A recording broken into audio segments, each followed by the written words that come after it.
Bom dia, meus amigos. A paz de Jesus, o Mestre Supremo, esteja em nossos corações. Conta o evangelista João, no capítulo 4 de seu evangelho, o célebre encontro de Jesus com a mulher samaritana. Em dado momento, ela lhe perguntou onde seria lícito adorar a Deus, no templo em Jerusalém, ou no monte na Samaria, onde outrora existira também um templo. Respondendo à mulher samaritana, Jesus fala para a humanidade inteira, lançando as bases da verdadeira religiosidade. Mulher, diz ele, dia virá em que Deus não será adorado nos templos, mas em espírito, porquanto o Pai é espírito. Em espírito e verdade deve ser adorado por aqueles que o adoram. Bem, meus amigos, em o Livro dos Espíritos, lançado no dia 18 de abril de 1857, Allan Kardec pouco empregou o termo religião.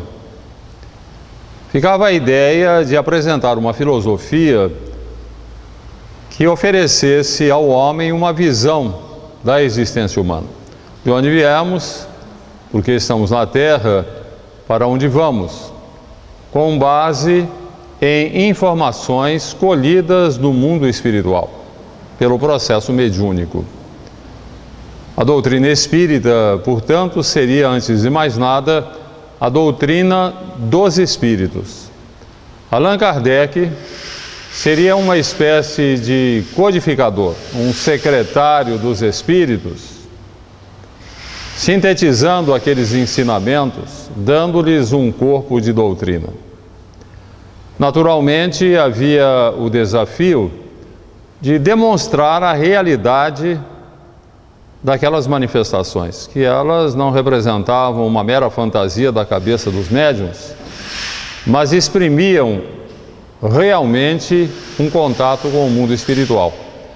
Para tanto, Allan Kardec lançou no dia 15 de janeiro de 1861 o Livro dos Médiuns, um manual para o intercâmbio com a lei. O mundo espiritual deixava de ser um mistério reservado aos iniciados e abria-se a todos aqueles que estivessem dispostos a pesquisar o assunto num autêntico ver para crer. E no propósito de demonstrar a realidade daquelas manifestações, Kardec valeu-se principalmente do que ele chamava de controle universal das manifestações. Ele submetia as perguntas que ia dirigir aos espíritos a vários médiuns que não se conheciam, que não tinham contato entre si. Depois ele cotejava as respostas e verificava se havia identidade entre elas. Se houvesse identidade, ele poderia dizer que estava realmente diante de uma manifestação do mundo espiritual e não algo da cabeça dos médiuns.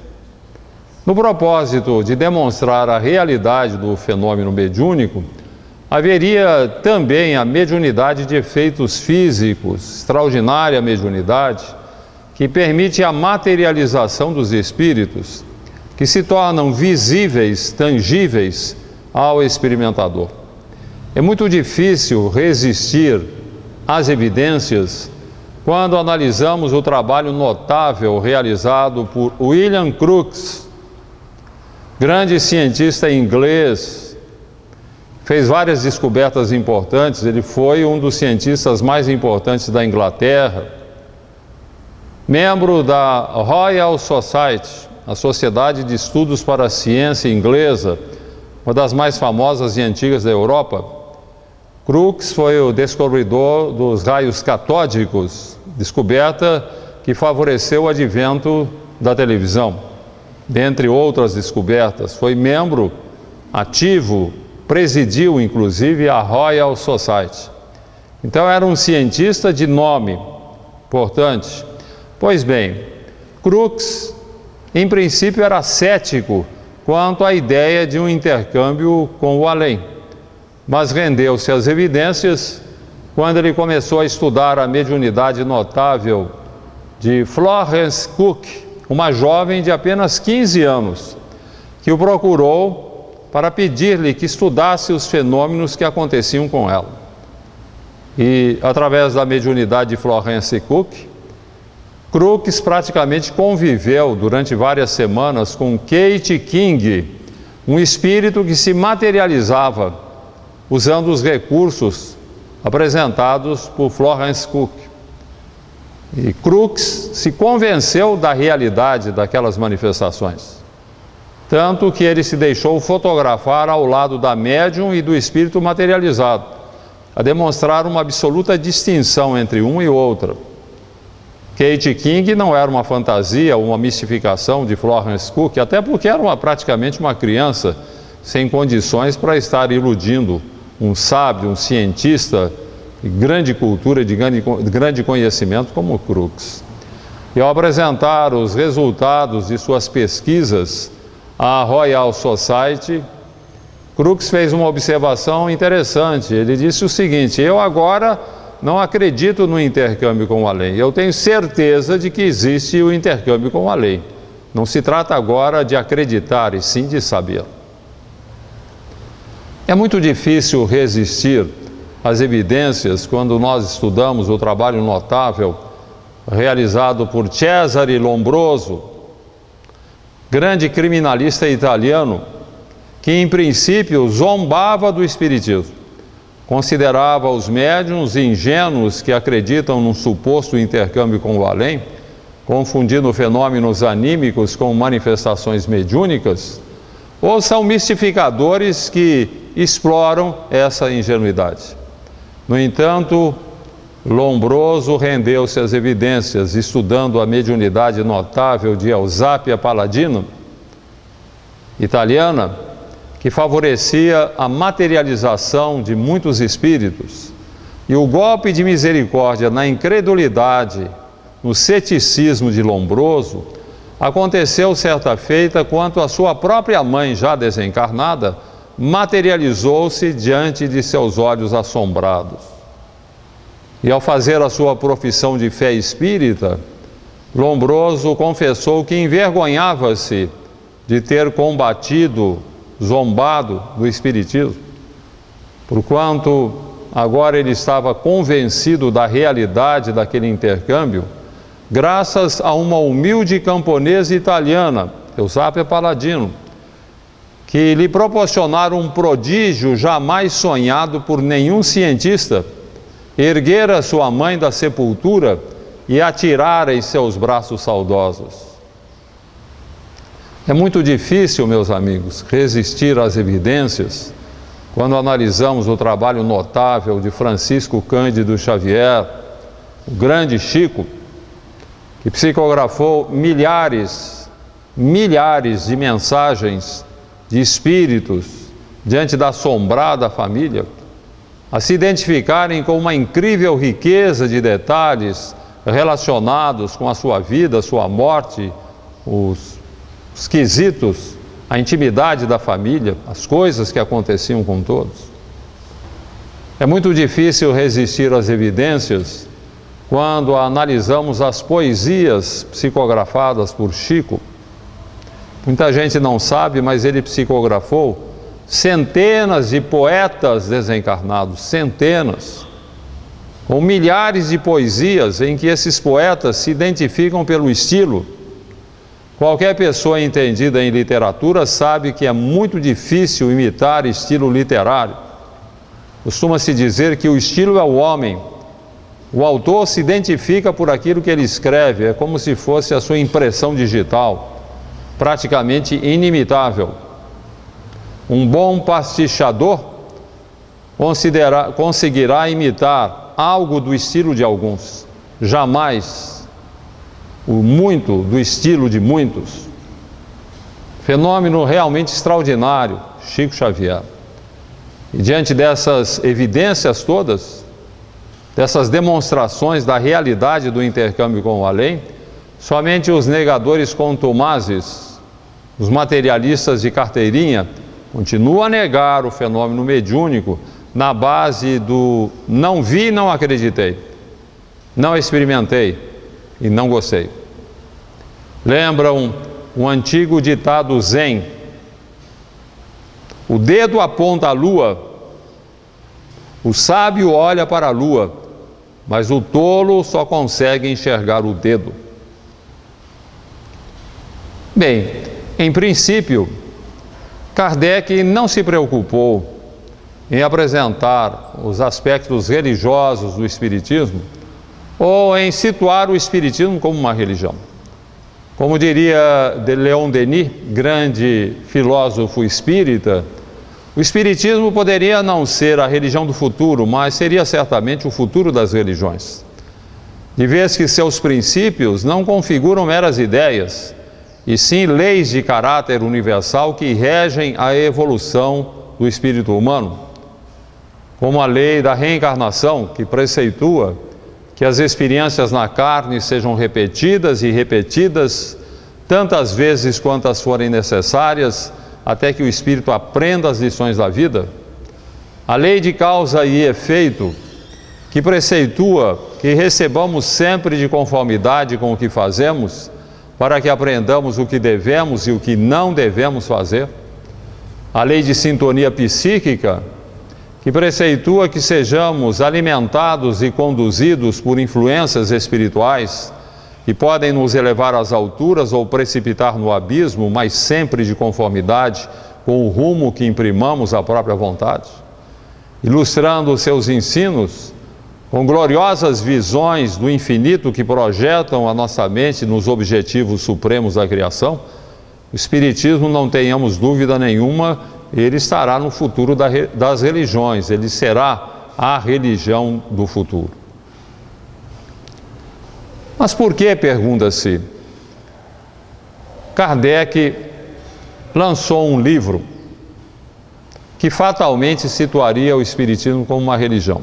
Que é o movimento espírita. Ele foi surpreendido no dia 28 de abril de 1864 com a publicação de O Evangelho segundo o Espiritismo, que em princípio chamava-se Imitação do Cristo, ou Imitação do Evangelho. Já na abertura do livro, Kardec apresenta uma frase que vai justificar que o Espiritismo possa ser considerado uma religião. Fé verdadeira é aquela que pode encarar a razão face a face em todas as épocas. Bem, nós sabemos que há dois tipos de fé. A primeira, a fé como confiança plena em alguém ou em alguma coisa. Quando eu digo assim, eu tenho fé em Deus, eu estou dizendo que a minha confiança em Deus é em plenitude. Pode acabar o mundo, eu não vou me perturbar. Deus arranjará outro lugar para eu morar.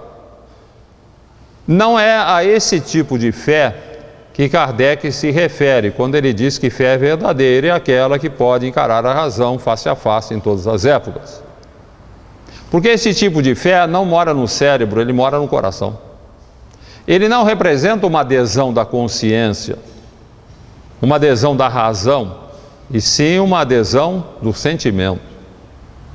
Um exemplo típico dessa fé nos é apresentado no livro Lindos Casos de Chico Xavier, de Ramiro Gama, onde ele nos conta uma história muito interessante de uma jovem que procurou Chico Xavier, isso no começo do trabalho do médium lá em Pedro Leopoldo, Chico ainda muito jovem, iniciando o seu trabalho.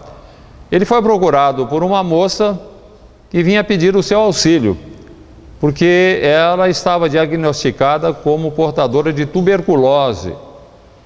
O médico lhe receitara um poderoso medicamento que haveria de curá-la.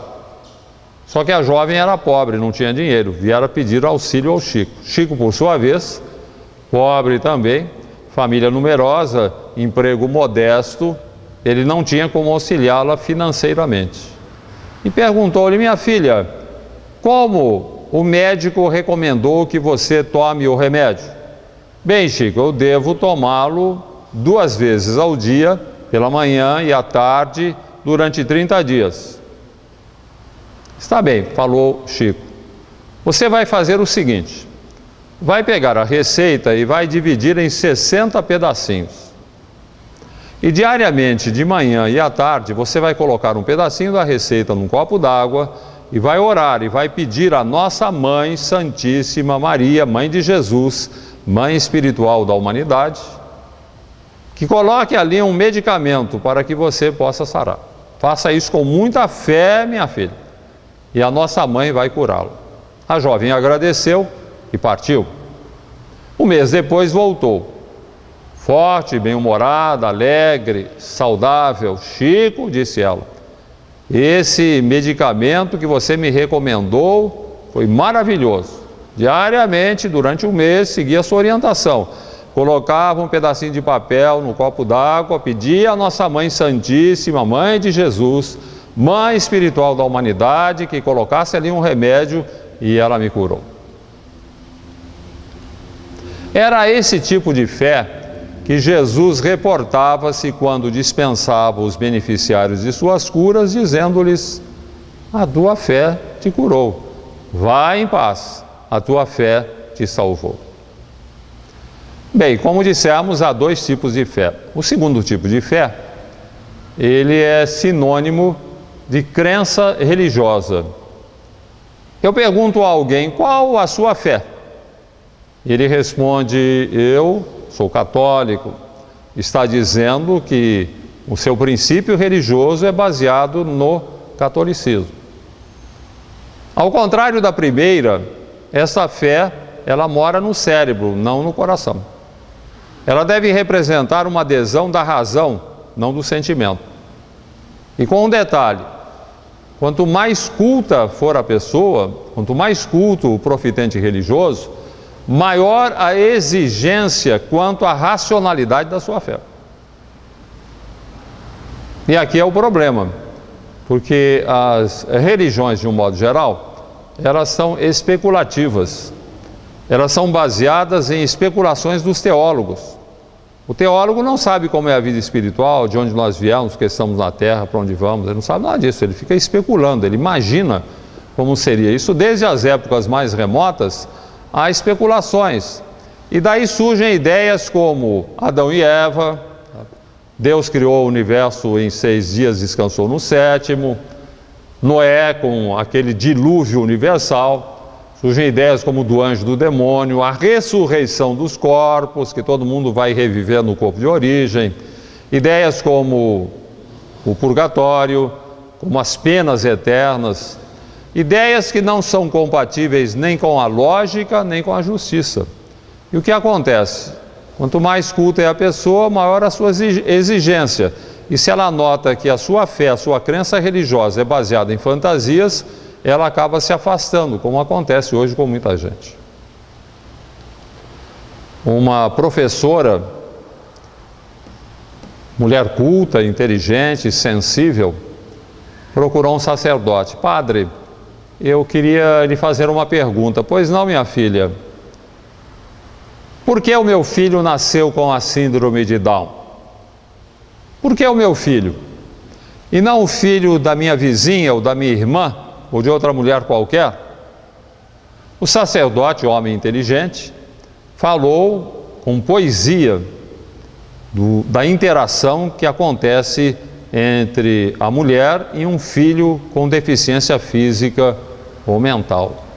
Filhos especiais, falou ele, pedem mães especiais, que se dedicam, que se devotam ao filho querido, e dão exemplos maravilhosos de sacrifício em favor da criança.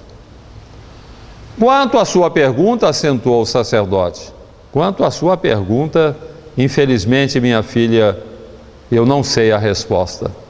Ele não sabia explicar por que o filho daquela senhora nasceu com a síndrome de Down. E não há resposta. Se nós quisermos compatibilizar a presença de Deus de justiça e amor com as situações da Terra, por que essa diferença tão grande de cultura, de nível cultural? Porque existe o rico e o pobre, o são e o doente, o gênio e o retardado mental, por que esse desnível todo que existe envolvendo os homens?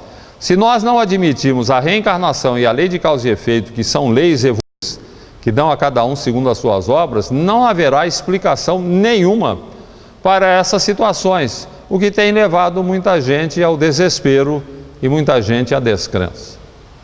O Espiritismo nos dá uma explicação racional para os problemas. Por isso, o Espiritismo é aquela fé a que se refere Kardec, capaz de encarar a razão, de encontrar respostas para todas as situações que se nos afigurem difíceis, problemáticas. O Espiritismo tem explicação. Agora, por que Kardec não apresentou o Espiritismo desde logo como uma religião? Ele vacilou neste particular por uma razão muito simples. O termo religião está associado ao culto exterior. Quando nós falamos em religião, nós imaginamos alguém frequentando uma igreja, se submetendo a rituais da sua igreja. Isso tudo privilegia muito a presença física nas igrejas, é o culto exterior, sem apelos para a razão e, sobretudo, sem apelo para a consciência do indivíduo, no sentido dele realmente modificar os rumos da sua vida e ter na religião não simplesmente um apoio para as horas difíceis, que ele vai lá buscar a procura de socorro para os seus males e solução para os seus problemas, mas ter na religião uma orientação de vida que o faça melhor, que o ajude a superar as suas próprias limitações. Agora, por que Kardec, de repente, resolveu publicar um livro que fatalmente situaria o Espiritismo como uma religião, ou destacaria os aspectos religiosos do Espiritismo? A resposta nós temos no próprio livro. Examinando perto de 100 mensagens psicografadas que Kardec inseriu no livro, em todos os capítulos, ou quase todos os capítulos, ao encerramento do capítulo, ele apresenta como sendo instruções dos Espíritos. Significativamente, essas mensagens, mais de 100, muito mais, perto de 300 mensagens, começaram a ser recebidas logo depois da publicação de O Livro dos Médiuns, como se a espiritualidade estivesse sinalizando que era preciso levar em consideração o aspecto religioso do Espiritismo, ou as consequências religiosas da doutrina, ou o Espiritismo como uma religião. Muitas dessas mensagens que Kardec inseriu em O Evangelho segundo o Espiritismo são assinadas por grandes vultos do movimento cristão, como São Paulo, Santo Agostinho, São Vicente de Paulo, São Luís, Pascal, Cáritas, Erasto, foram grandes vultos do movimento cristão. Ora, aquelas mensagens todas significavam alguma coisa.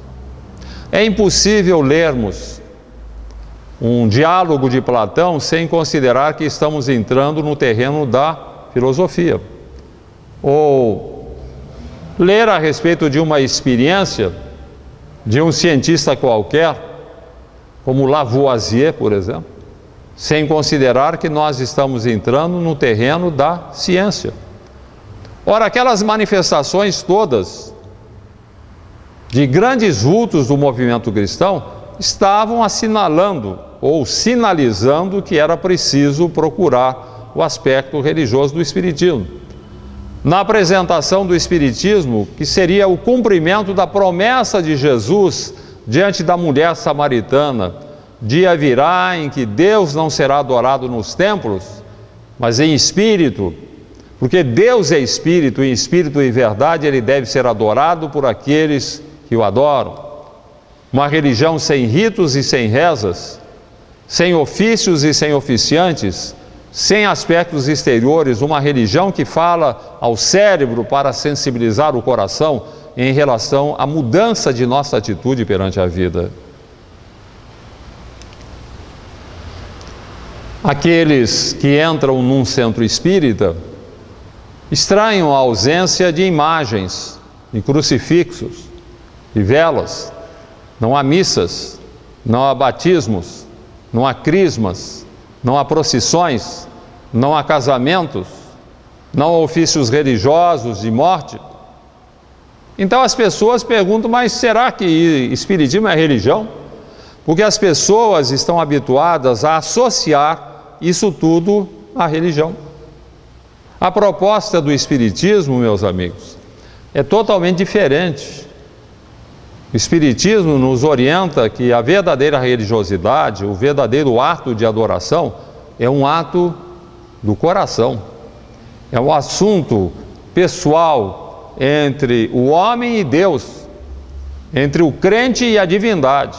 Um assunto particular, pessoal, em que nós devemos buscar, não por intermediação, mas por nossa própria iniciativa, a comunhão com a espiritualidade. Num casamento, por exemplo, o que é mais importante? Um sacerdote oficiando o casamento? Respeitável, não há dúvida nenhuma. Oficiando o casamento, mas baseado em ritos e rezas, e numa cerimônia que para ele principalmente acaba perdendo aquele vigor de sentimento pela repetição, ele cai na rotina. Impossível um sacerdote repetir aí 200, 300 casamentos e ter a mesma emoção, o mesmo envolvimento capaz de envolver os noivos e aqueles que estão presentes. O que é mais importante, um casamento oficiado por um sacerdote ou os próprios noivos, na intimidade do lar, apenas com familiares chegados, um dizendo ao outro do que espera do casamento, um prometendo-se ao outro, um confessando-se ao outro. Elizabeth Barrett Browning, grande poetisa inglesa, escreveu 2 poemas que eu situaria, aliás, são situados pela crítica como os mais belos poemas de amor da língua inglesa. Eu elegeria esses 2 poemas como algo para inspirar os noivos, para eles terem uma ideia do que é o casamento e de como devem se entregar um ao outro. Primeiro, o noivo falando na natureza de seus sentimentos, dirigindo-se à noiva. Amo-te quanto em largo, alto e profundo minha alma alcança, quando transportada, sente alongando os olhos deste mundo os fins do ser, a graça entresonhada. Amo-te em cada dia, hora e segundo, a luz do sol na noite sossegada. E é tão pura a paixão de que me inundo, quanto o pudor dos que não pedem nada. Amo-te com o doer de velhas penas, com sorrisos, com lágrimas de prece e a fé de minha infância ingênua e forte. Amo-te até nas coisas mais pequenas, por toda a vida, e assim Deus o quisesse, ainda mais te amarei depois da morte. E a noiva, falando ao noivo como ela deseja ser amada por ele. Ama-me por amor do amor somente. Não digas amo-a pelo seu olhar, o seu sorriso, o modo de falar, honesto e brando. Amo-a porque se sente minha alma em comunhão constantemente com a sua. Porque pode isso tudo mudar em si mesmo ao perpassar do tempo, ou para ti unicamente. Nem me ames pelo pranto que a bondade de tuas mãos enxuga, pois se em mim secar, por teu conforto, esta vontade de chorar, o teu amor pode ter fim. Ama-me por amor do amor somente, e assim me has de querer por toda a eternidade.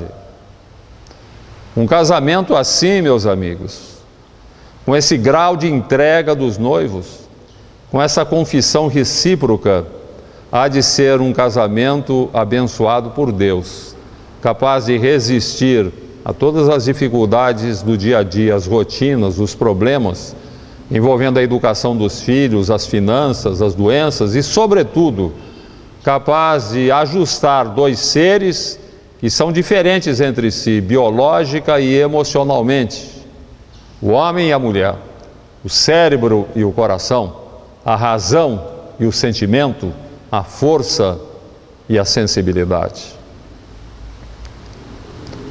Há aqueles que estranham que o Espiritismo seja apresentado como uma religião.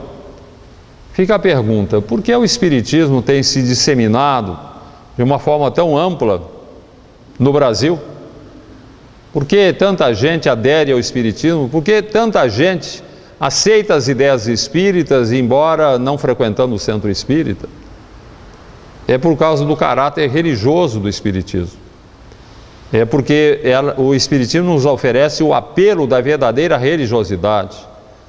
Uma religião sem ritos e sem rezas, sem ofícios e sem oficiantes. Uma religião que apela para a razão.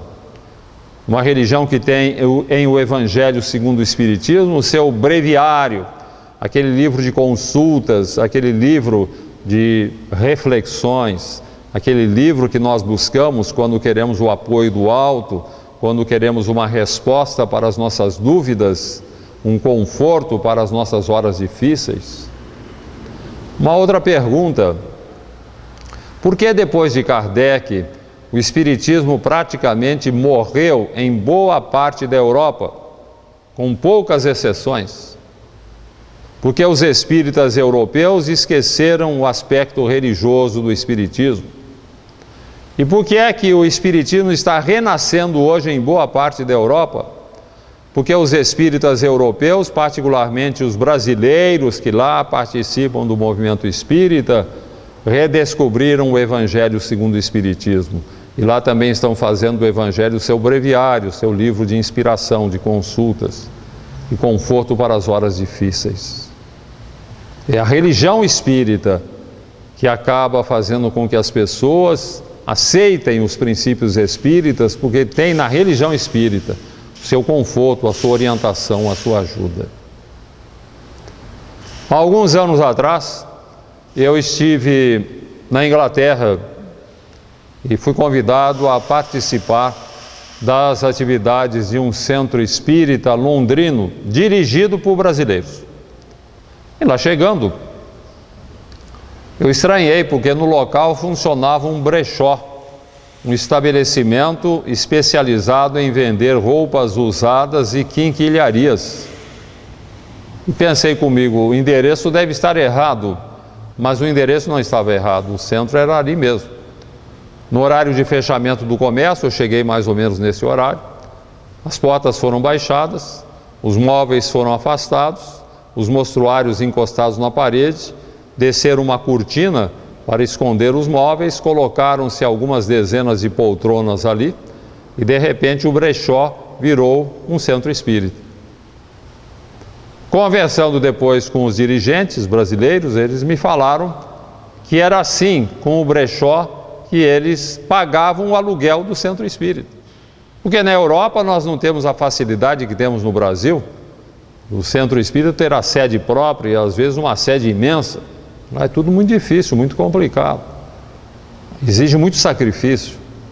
Então os espíritas, lá em Londres, naquele centro, eles criaram um brechó. Na base do voluntariado, eles não têm funcionários, na base do voluntariado arrecadam as roupas e quinquilharias que vão ser vendidas.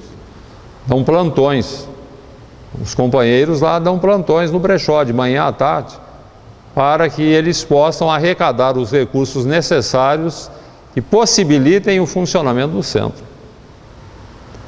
Agora eu pergunto, que filósofo ou cientista conseguiria reunir assim um grupo tão grande de pessoas interessadas em servir a sua causa? Talvez algum filósofo ou algum cientista encontre algumas pessoas. Mas no Espiritismo, meus amigos, nós não temos algumas pessoas, não temos alguns voluntários, nós temos milhares e milhares e centenas de milhares de voluntários, principalmente no Brasil, que trabalham graciosamente, que desenvolvem atividades no campo doutrinário, no campo filantrópico. O movimento espírita tem um dos maiores movimentos filantrópicos do Brasil, embora os espíritas constituam uma minoria. Por quê? Porque a doutrina nos leva a esse tipo de comportamento. É a religião espírita, a religião que prega a fraternidade, o amor pelo próximo, que nos diz que fora da caridade não há salvação, como a pregou a Kardec. A caridade no sentido de ajudarmos o semelhante, de servirmos ao próximo, de fazermos alguma coisa, e trabalha-se de graça. Não há a constituição de sociedades espíritas com uma diretoria remunerada, ninguém recebe nada. Os trabalham de graça. Por quê? Trabalhamos sob a inspiração exatamente do Evangelho segundo o Espiritismo, de toda essa orientação que nós temos no sentido de procurarmos fazer o melhor. É aquela religião preconizada por Jesus.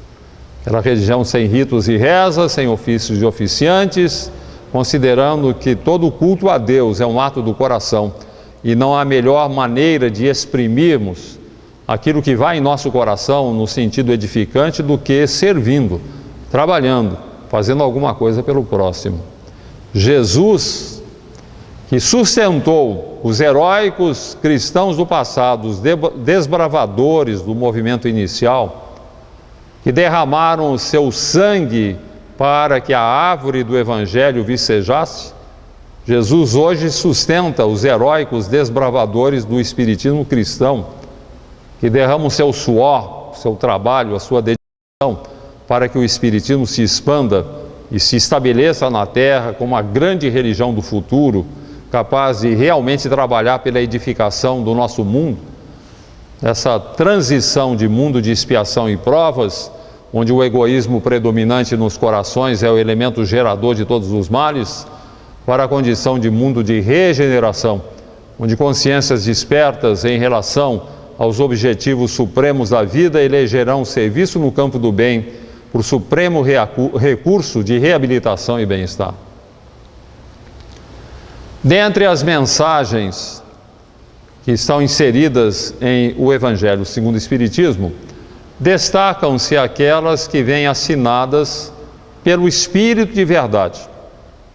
Mensagens de orientação para o movimento espírita, de consolo, de conforto, de advertência quanto às lutas que enfrentaremos sempre até a promoção de nosso planeta nessa fase de grandes e decisivas transições. Muito discute-se a respeito do assunto, mas afinal, quem é o Espírito de verdade? Creio que não há necessidade de grandes investigações. Basta observar o teor das mensagens.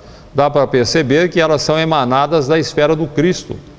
Vieram por intermediação, já que nós não temos na Terra nenhum médium em condições de captar o pensamento de Jesus. E dentre todas as mensagens maravilhosas de orientação para o movimento espírita, destaca-se aquela que está no capítulo 6 de O Evangelho segundo o Espiritismo, onde em dado momento o Espírito de verdade, dirigindo-se a nós espíritas, fala incisivamente: espíritas, amai-vos, este o primeiro mandamento, instruí-vos, este o segundo. O Espírito de verdade sabia muito bem do que ele estava falando. Porquanto os dois grandes problemas que afetam qualquer movimento de ideias são, respectivamente, a falta de fraternidade, que é filha do amor, e a falta de conhecimento, que é filho do estudo. E os problemas do movimento espírita estão relacionados com a ausência de esforço em torno dessa recomendação do Espírito de verdade. Um confrade conhecedor profundo do Espiritismo e do movimento espírita, ele costuma dizer jocosamente que, atendendo a essa recomendação do Espírito de verdade, espíritas, amai-vos, os espíritas odeiam-se fraternalmente. E que o movimento espírita, ele se expande não por multiplicação, mas por divisão. O espírita briga aqui, abre um centro espírita ali. Briga ali, abre um centro espírita acolá. Mas o problema, meus amigos, não é do movimento espírita. O problema não é dos espíritas. O problema é da humanidade. Em qualquer agrupamento humano, seja no lar, na rua, em qualquer religião, sempre teremos problemas, dificuldades de relacionamento. Porquanto nós estamos mais perto ainda da animalidade do que da humanidade. Viemos dos estágios inferiores da criação e ainda estamos muito vinculados aos instintos que se manifestam na forma de egoísmo, a preocupação com o próprio bem-estar, o desejo de fazer prevalecer sempre a nossa vontade. E com isso É difícil qualquer tipo de relacionamento, seja no lar, na sociedade, na rua, no local de trabalho. Nós precisamos mudar de pessoa na conjugação do verbo de nossas ações. Da primeira pessoa do singular, eu quero, eu posso, eu faço, eu aconteço, para a primeira pessoa do plural, nós queremos, nós podemos, nós fazemos. É pensar em termos de nós. E qualquer sociedade onde não haja esse empenho, onde cada um queira fazer prevalecer a sua vontade, não vai dar certo, vai haver problemas. Como nós vemos acontecer com muitos espíritas, que abandonam as suas tarefas em virtude de problemas no agrupamento espírita em que estavam integrados, procedem como crianças que abandonam o brinquedo porque os companheiros não fizeram como desejavam. Então isso acontece com muitos espíritas que abandonam as suas tarefas como se os seus compromissos fossem com os homens e não com Deus. É preciso mudar de pessoa. Eu fico imaginando o que seria do cristianismo se Jesus tivesse também esse tipo de comportamento, tivesse uma reação diferente daquela que ele apresentou quando surgiu pela primeira vez diante do assombrado colégio apostólico, naquela materialização maravilhosa, 3 dias após o drama do Calvário. Se Jesus viesse criticando, se ele viesse acusando os companheiros, e ele tinha razões sobejas para acusar e para criticar. Um apóstolo, um companheiro, o traíra, outro negara veementemente conhecê-lo por 3 vezes, e todos o haviam abandonado no momento extremo. Ninguém o acompanhou, ninguém o defendeu, ninguém se mostrou disposto a morrer com ele. Todos fugiram, todos fugiram precipitadamente. O medo foi mais forte que o dever, foi mais forte que a gratidão, foi mais forte que a amizade. O medo nivelar a todos, situando-os por indignos beneficiários daquele mestre excelso, que mesmo ante as perspectivas da morte degradante, não perdera por um instante sequer a serenidade que marcava as suas atitudes. Jesus tinha muito que reclamar, sim, mas não fez nada disso. Se o fizesse, talvez o movimento cristão morresse ali. Ele não teve uma palavra de queixa contra os companheiros, simplesmente os cumprimentou, como nos dias venturosos do passado, desejando-lhes paz e bom ânimo, e os convocou à gloriosa disseminação do reino de Deus em todos os corações. É uma lição que nós tardamos a aprender. É preciso defender a causa e não o nosso ponto de vista. Defender os interesses do Cristo e não os nossos interesses pessoais, para que o Espiritismo possa efetivamente realizar o seu trabalho, disseminar-se, promover a renovação da humanidade. O primeiro mandamento do Espírito de Verdade, ele tinha por objetivo manter a união dos espíritas. Esse é o objetivo. Espíritas, amai-vos. Esse é o primeiro mandamento. Aliás, eu lembro que Jesus, na última ceia, a última oportunidade em que esteve com os discípulos, ele proclamou: um novo mandamento vos dou, que vos ameis uns aos outros, como eu vos amei. Nisso todos conhecerão que sois meus discípulos, se vos amardes uns aos outros, como eu os amei. Jesus reitera, como Espírito de Verdade, é preciso cultivar a fraternidade, que é filha do amor. Segundo, se o primeiro mandamento tinha por objetivo manter a união dos espíritas, o segundo mandamento, espíritas, instruí-vos, tinha por objetivo manter a unidade do pensamento espírita dentro daquilo que se convencionou chamar de pureza doutrinária. Se não houver estudo, se não houver empenho por colocarmos em prática aquilo que está na codificação, principalmente em relação ao fenômeno mediúnico que está em O Livro dos Médiuns, fatalmente vamos cair na fantasia. Esse é o grande problema que tem atingido o movimento espírita, cair na fantasia, por falta de estudo. Um confrade me contava que ele participou de uma reunião mediúnica num pequeno centro, E em dado momento, ele estranhou, porque começou a ouvir uns ruídos muito estranhos, como se fossem mugidos. Mu, mu, mu. O dirigente da reunião logo procurou tranquilizá-lo, dizendo-lhe: não se preocupe, meu amigo, é a Bolinha, a vaca da minha propriedade, que desencarnou na semana passada. Já pedi aos vaqueiros do além que a levem para os pastos do infinito. Uma vaca manifestando-se numa reunião mediúnica, de onde esse confrade tirou essa ideia? Só pode ser do manual dos ignorantes, porque o princípio espiritual que anima os animais, ele não tem o pensamento contínuo, ele não se manifesta em reuniões mediúnicas, não há mínima condição para isso.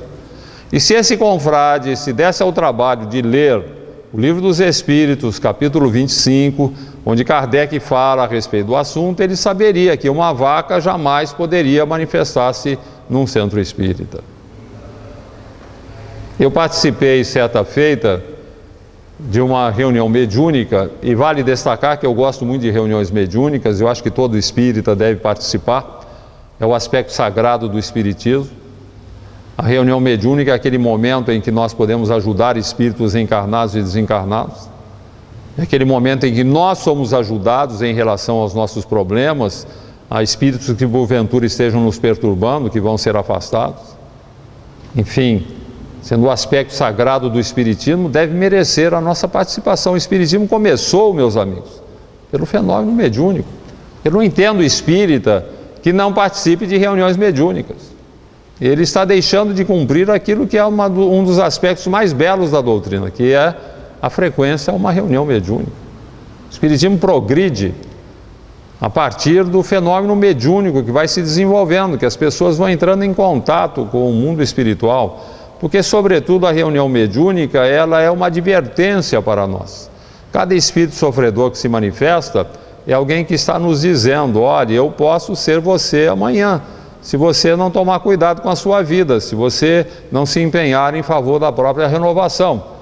A reunião mediúnica é um grande estímulo em favor da mudança de nossos hábitos e costumes, da superação de nossas fraquezas.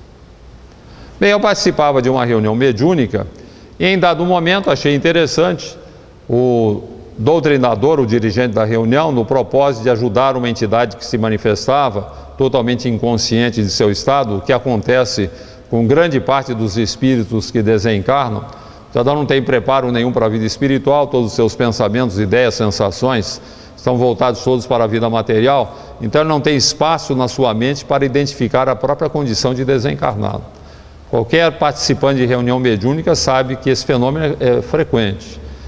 E a entidade se manifestou e o nosso companheiro dirigindo a reunião falou para o espírito na lata: meu amigo, você não percebeu ainda, mas você morreu, meu filho. Escafedeu-se, bateu as botas, desencarnou. Eu fiquei pasmo de ver o tipo de doutrinação que eu estava vendo. Ao invés de ajudar o espírito, ele estava confundindo, perturbando a entidade. E com o propósito de fixar bem a ideia do desencarne, ele dizia assim para o espírito: olhe, você está duvidando da minha palavra? Olhe o seu cadáver em decomposição, ele está apodrecendo, veja, é mero apodrecimento, você não tem mais o corpo. Parece filme de horror, meus amigos. Isso é um verdadeiro filme de horror.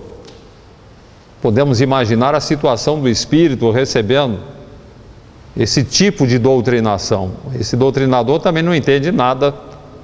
Ele não entende que o espírito sofredor não se manifesta para nós dizemos que ele desencarnou. Se fosse para dizer que ele desencarnou, ele não precisaria se manifestar, os mentores espirituais o orientariam. Ele se manifesta porque ele precisa do fluido humano, o magnetismo animal. Ele está muito voltado para a vida física, ele está num estado de inconsciência no mundo espiritual, como se ele estivesse catatônico. O contato com as energias do médio e do ambiente vão fortalecê-lo, ele vai despertar. E o que nós temos que fazer nessa situação é tirá-lo do choque da desencarnação. Geralmente ele está empolgado pelo tipo de morte que teve, se foi num acidente, se foi num hospital, se foi numa doença de longo curso. Nós vamos tentar ajudá-lo a superar o choque da desencarnação. Os mentores espirituais farão o resto. Eu sempre observo que espíritos que se manifestam para receber ajuda não são habituados à oração. Quem frequenta reuniões mediúnicas sabe disso. São espíritos que não cultivam a oração, aquela oração contrita, né? Aquela oração que é a conversa com Deus, com os bons espíritos, com Jesus. Espírito que ora, ele não vai baixar em sessão mediúnica, não. Então o que nós temos que fazer é induzi-lo à oração. Se nós conseguirmos convencê-lo a orar, ensinando-o a conversar com Deus, com Jesus, os mentores espirituais farão o resto tranquilamente. Depois de feita a doutrinação, eu achei muito interessante, né, ainda em relação àquela reunião, o dirigente despedindo-se do espírito, depois de supostamente tê-lo esclarecido quanto ao desencarne, ele dizia assim: agora, meu irmão, sobe, sobe. E depois da reunião, conversando com o dirigente, perguntei: por que você manda o espírito subir? Porque ele tem que subir para um mundo espiritual. Santa ignorância. O mundo espiritual é uma projeção do plano físico. Ele não fica num compartimento estanque à distância da Terra, ele começa onde nós estamos. O apóstolo Paulo dizia que somos rodeados por uma nuvem de testemunhas, de espíritos que desencarnam e ficam aqui presos aos interesses humanos, perturbando muitas vezes os reencarnados naquilo que eu costumo chamar de obsessão pacífica. O cidadão está procurando socorro e não sabe o que está acontecendo e acaba perturbando os próprios familiares. Então ele não vai subir. E a ignorância é o dirigente achar que o espírito vai subir, não vai subir. Nós vamos procurar orientá-lo, ajudá-lo, para que ele possa ser atendido pelos mentores espirituais. Enquanto esses problemas todos envolvem pequenos grupos sem maior representatividade, não há grandes prejuízos. Essas histórias ficam do folclore espírita, né? Histórias que nós contamos, achamos graça, não há grandes repercussões. O problema é quando surgem as revelações. Aliás, o grande problema que nós vivemos na atualidade no movimento espírita, as revelações. Parece que depois da morte de Chico Xavier, destamparam a revelação. E nós temos médiuns reveladores aí espolcando pelo Brasil todo. Estão trazendo novidades do mundo espiritual, mostrando coisas do mundo espiritual que não são compatíveis com a boa lógica doutrinária, com os princípios codificados por Allan Kardec. E o pior é que são disseminados, muita gente aceita e acaba embarcando na fantasia, criando problemas inclusive para o movimento espírita, porque esses médiuns normalmente, eles não aceitam participar de um movimento de unificação. Eles querem fazer o espiritismo à sua moda e acabam fazendo movimentos paralelos, desenvolvem atividades com grupos que se desenvolvem paralelamente ao movimento espírita. São como se estivessem fora do espiritismo, fora do movimento, e muitas vezes até se guerreando entre si, né? O que é uma coisa lamentável. É lamentável o que nós estamos observando. Está faltando o quê? Espírito crítico. Espírito crítico da parte dos próprios médiuns, no sentido de passarem pelo crivo da razão aquilo que estão recebendo. Peraí, o que eu estou recebendo, mas é o senhor fulano de tal, mas peraí, o que eu estou recebendo é compatível com a boa lógica, com a doutrina? Falta espírito crítico da parte daqueles que assessoram os médiuns. Falta espírito crítico da parte de editoras que publicam esses livros, que trazem confusão, que semeiam desarmonia no meio espírita. Falta espírito crítico de livrarias e clubes do livro que comercializam esses livros. Falta espírito crítico da parte de leitores que compram, que consomem esses livros, que acham tudo muito bonito, maravilhoso, mas estão embarcando na fantasia. Está faltando o empenho do estudo tão recomendado pelo Espírito de Verdade, sobretudo o empenho por verificar se aquilo que está acontecendo no campo mediúnico é compatível com aquilo que nós aprendemos na própria doutrina. O Espiritismo cristão, meus amigos, esse nome é dado por Kardec. Ele fala em Espiritismo cristão, acentuando o aspecto religioso do Espiritismo, a ligação que há entre o Espiritismo e Jesus. O Espiritismo cristão, sem dúvida alguma, é uma das mensagens mais avançadas já recebidas pelo homem em todos os tempos. É uma mensagem gloriosa que desperta a consciência, que nos ajuda a entender até melhor os valores do Evangelho, a grande luz que tem iluminado o mundo.